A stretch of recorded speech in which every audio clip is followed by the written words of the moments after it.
T twenty বিশ্বকাপ নিয়ে ভারতের চিন্তা বাড়লো তুঙ্গে। ভারতীয় খেলোয়াড় হয়ে ভারতের বিরুদ্ধে খেলবেন এই ক্রিকেটার। হ্যাঁ, বিসিসিআই সুযোগ না দেওয়ায় রোহিতের বিরুদ্ধে খেলতে নামবেন এই বিধ্বংসী প্লেয়ার।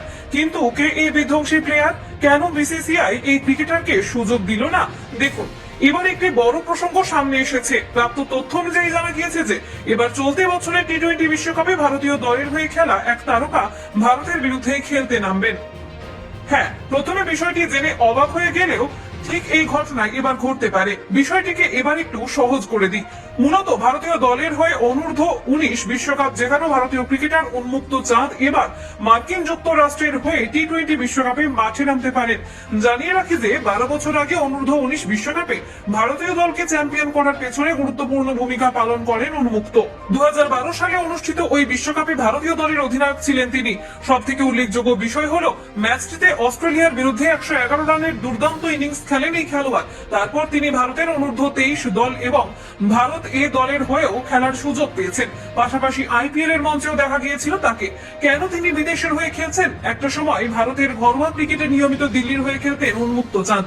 তবে অনূর্ধ্ব 19 বিশ্বকাপের পরে ঘরোয়া ক্রিকেট সহ আইপিএল এর মঞ্চে নিয়মিত পারফর্ম করতে পারেননি তিনি। এই কারণে উন্মুক্ত টিম ইন্ডিয়া সিনিয়র দলে ডাক পাননি। এমত অবস্থায় উন্মুক্ত ভারতের ক্রিকেট থেকে অবসর নিয়ে বিসিসিআই এর সাথে সমস্ত চুক্তি শেষ করার মাধ্যমে বিদেশে খেলা শুরু করেন। তাকে অস্ট্রেলিয়া, বাংলাদেশ ও যুক্তরাষ্ট্রের ফ্র্যাঞ্চাইজি লিগগুলিতে খেলতে দেখা যায়। এদিকে আসন্ন টি-টোয়েন্টি বিশ্বকাপে একই গ্রুপে রয়েছে ভারত ও যুক্তরাষ্ট্র। এমত অবস্থায় এখনো আন্তর্জাতিক ক্রিকেটে অভিষেক না করা উন্মুক্ত চাঁদের সামনে রয়েছে বড় সুযোগ। ইতিমধ্যে যুক্তরাষ্ট্র দলে খেলার যোগ্য হয়েছেন তিনি। আগামী মার্চ থেকে এই দলের হয়ে আন্তর্জাতিক ম্যাচ খেলার সুযোগ পেতে পারেন উন্মুক্ত। তাই টি-টোয়েন্টি বিশ্বকাপের স্কোয়াডেও তিনি জায়গা পেতে পারেন। তবে ওই বিশ্বকাপে যদি উন্মুক্ত যুক্তরাষ্ট্রের স্কোয়াডে অন্তর্ভুক্ত থাকেন, সেক্ষেত্রে বিষয়টি আকর্ষণীয় হবে। নির্ধারিত সূচি অনুযায়ী আগামী 12 জুন আমেরিকার মুখোমুখি হবে ভারতীয় দল। এমন পরিস্থিতিতে উন্মুক্ত চাঁদ তার পুরনো দল ও পুরনো সতীর্থদের বিরুদ্ধে খেলতে পারেন।